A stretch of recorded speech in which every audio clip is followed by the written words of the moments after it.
कजरी तीज की कथा। जय श्री कृष्णा। राधे राधे। आप सभी को भादव मास की कजरी तीज की बहुत बहुत शुभकामनाएं। तीज माता आप सभी पर अपनी कृपा बनाए रखे, सभी को अखंड सौभाग्य दे और सभी की मनोकामनाएं पूरी करे। इसी शुभकामना के साथ आज सुनते हैं कजरी तीज की कथा। सबसे पहले आइए श्रवण करते हैं कजरी तीज के दिन सुनी जाने वाली गणेश भगवान की पौराणिक कथा। एक समय की बात है, गणेश जी महाराज एक सेठ जी के खेत में होकर गुजर रहे थे। तब उन्होंने उत्सुकता से 12 दाने अनाज के तोड़ लिए। लेकिन गणेश जी के मन में आया कि अरे यह तो सेठ जी के यहाँ चोरी हो गई। वे अपने मन में पछतावा करने लगे और सोचने लगे कि यह तो मुझसे बड़ा भारी पाप हो गया। अब मैं क्या करूं? मेरा क्या पाप कैसे उतरेगा? तभी गणेश जी को एक युक्ति सूझी कि चलो मैं सेठ जी के यहाँ 12 साल तक नौकरी पर रह सकता हूँ। ऐसा करने से उनके पाप कम हो जाएंगे। बस गणेश जी ने एक बालक का रूप धारण किया और सेठ जी के घर चले गए। कहने लगे, सेठ जी मुझे आप अपने यहाँ काम पर रख लो। सेठ जी ने उन्हें काम पर रख लिया। अब गणेश जी सेठ जी के यहाँ नौकर बनकर रहने लगे और काम करने लगे। एक दिन की बात है, सेठ जी राख से हाथ धो रहे थे। गणेश जी ने देखा तो सेठानी का हाथ पकड़ा और मिट्टी से धुलवा दिया। सेठानी को तो बड़ा अजीब लगा। वह भागी भागी सेठ जी के पास गई और बोली, यह कैसा नौकर रख लिया है, मेरा हाथ पकड़ लिया। गणेश जी को सेठ जी ने बुलाया और पूछा, क्यों भाई, तूने ऐसा क्यों किया? तूने सेठानी का हाथ क्यों पकड़ा? तो गणेश जी बोली, मैंने तो एक सीख की बात बताई है। राख से हाथ धोने से घर की लक्ष्मी नाराज होकर चली जाती है, जबकि मिट्टी से हाथ धोने से लक्ष्मी लौटकर आ जाती है। सेठ जी ने सोचा, बात तो सही कह रहा है और मुझे माफ कर दिया। ऐसा कहते कहते कई दिन बीत गए। थोड़े दिनों बाद कुंभ का मेला आया तो सेठ जी बोले, भाई मुझे तो व्यापार में बिल्कुल समय नहीं मिलता। ऐसा कर तू सेठानी को कुंभ के मेले में ले जा जा और वहां स्नान ध्यान करवा करके आ। तो गणेश जी, जो सेठ के यहाँ नौकर बने थे, सेठानी को लेकर कुंभ के मेले में चले गए। वहां जाकर सेठानी किनारे पर बैठकर थोड़ी थोड़े पानी डालकर नहाने लगी तो गणेश जी ने उनका हाथ पकड़ा और जाकर बीच नदी में डुबकी लगवा दी। घर आकर सेठानी तो सेठ जी से फिर शिकायत करने लगी, आपने यह कैसा नौकर रख लिया है, मेरी इज्जत ही नहीं करता। इतने सारे लोग थे और मुझे घसीट कर बीच पानी में ले गया। अब सेठ जी ने फिर गणेश जी को बुलाया। गणेश जी बोले, सेठानी तो गंदे पानी से किनारे पर बैठकर नहा रही थी। मैं उन्हें आगे ले गया और अच्छे पानी में डुबकी लगवा कर लाया हूँ। इससे अगले जन्म में यह बहुत बड़ी रानी बनेगी और उन्हें बहुत राजपाट मिलेगा। तो सेठ जी ने सोचा कि कह तो सही रहा है, बीच में नहाने पर अच्छा पुण्य मिलता है। तो उन्होंने फिर बात को वही खत्म कर दिया। एक दिन सेठ जी के घर में पूजा रखी गई, हवन हो रहा था। सेठ जी तो हवन में बैठे थे पर सेठानी अभी तक नहीं आई थी। तो सेठ जी ने गणेश जी को कहा, जाओ भाई, सेठानी को बुलाकर लाओ। अब गणेश जी सेठानी को बुलाने कमरे में गया। देखा सेठानी तैयार बैठी है, लेकिन सेठानी ने काली चुन्नी डाली है। तो गणेश जी ने बोला, सेठानी जी पूजा पाठ में काले कपड़े नहीं पहनते, आप चुन्नी बदल दो। लेकिन सेठानी नहीं मानी। उसने सोचा, नौकर है, मुझे आदेश दे रहा है तो क्यों मानूं। तो वह ऐसे ही चलने लगी। गणेश जी ने क्या किया कि चुनरी उतारी और फाड़ दी और कहा, अब लाल रंग की चुन्नी ओढ़ो, तब चलो। सेठानी तो यह सब देखकर बहुत गुस्से में आ गई। वह कहने लगी, मैं जाऊंगी ही नहीं पूजा में, और नाराज होकर अपने कमरे में ही लेट गई।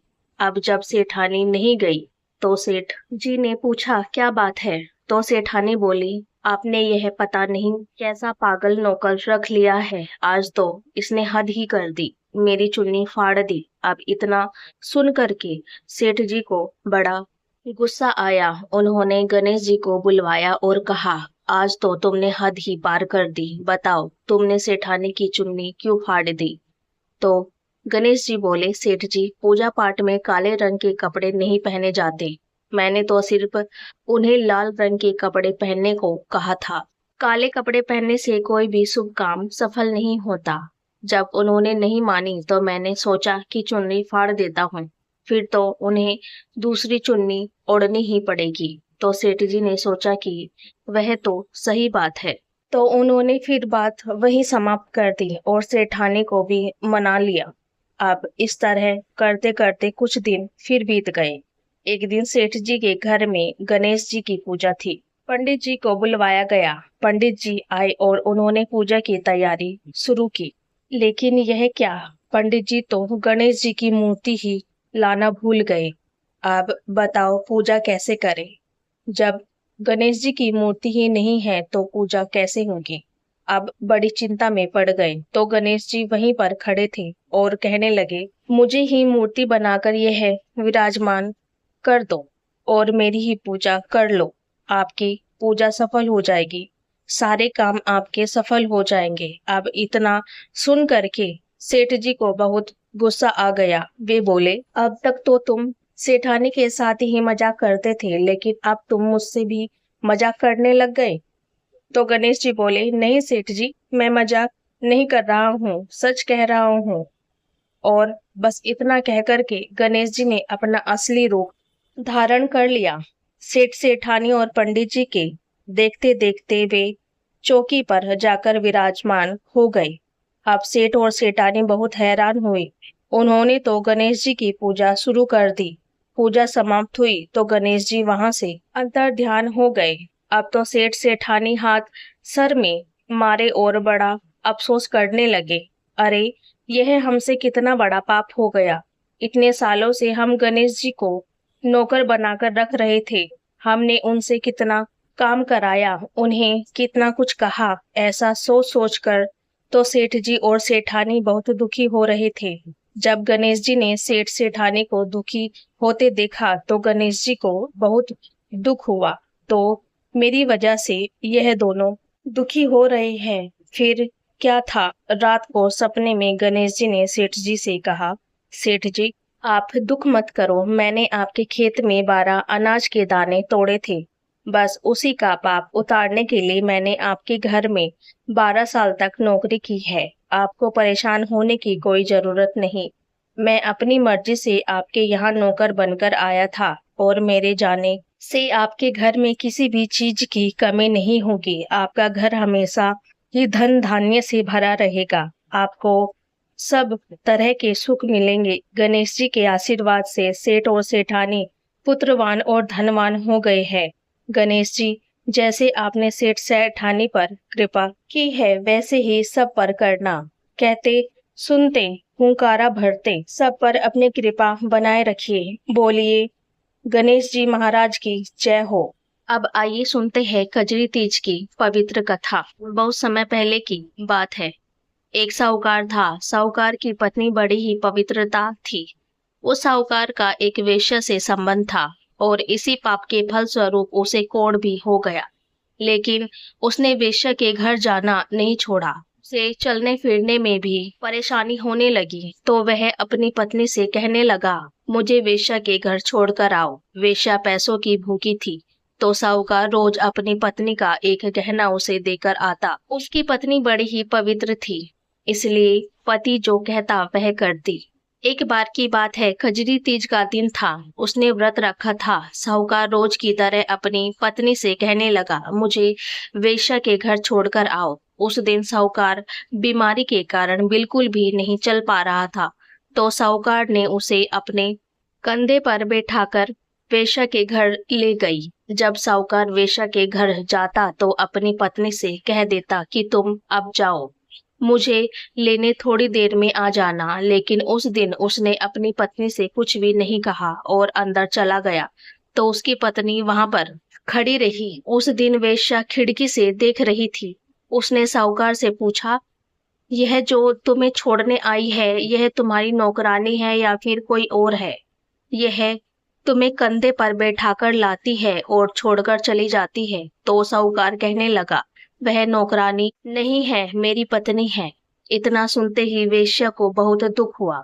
उसने साहूकार को समझाया, तुम घर लौट जाओ, आज तीज है, तुम्हारी पत्नी ने तीज का व्रत होगा और उसे पूजा भी करनी होगी। तीज माता की कृपा से वेश्या को सद्बुद्धि प्राप्त हुई। उसने साहूकार को अपनी पत्नी के सारे गहने और सारे रुपए भी लौटा दिए और कहा, अब तुम यहाँ पर कभी मत आना। साहूकार की पत्नी वहीं नीचे खड़ी थी। तभी तेज बारिश होने लगी और बरसाती नाला भी बहने लगा। साहूकार की पत्नी मन में बहुत दुख कर रही थी और सोच रही थी, मुझे तो तीज माता की पूजा भी करनी है, मैं कैसे पूजा करूंगी, मुझे देर हो जाएगी। तीज माता की कृपा से उसी समय पानी में बहती हुई पूजा की सारी सामग्री आ गई। उसमें नीम की टहनी भी थी। उसने वहीं पर तीज माता की पूजा कर ली।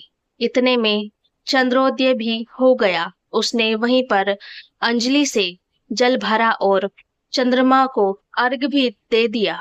इतने में ही उसका पति भी आ गया। जब वह अर्घ दे रही थी तो उस जल के छींटे साहूकार पर पड़े तो उसका कोढ़ भी ठीक हो गया। दोनों पति पत्नी प्रशंसा से अपने घर पर लौट गए। हे तीज माता, जैसे आपने साहूकार के सारे दुखों को दूर किया है, वैसे ही सबके दुख दूर करना। कहते सुनते हुंकारा भरते सब पर अपनी कृपा बनाए रखिएगा। बोलिए तीज माता की जय हो।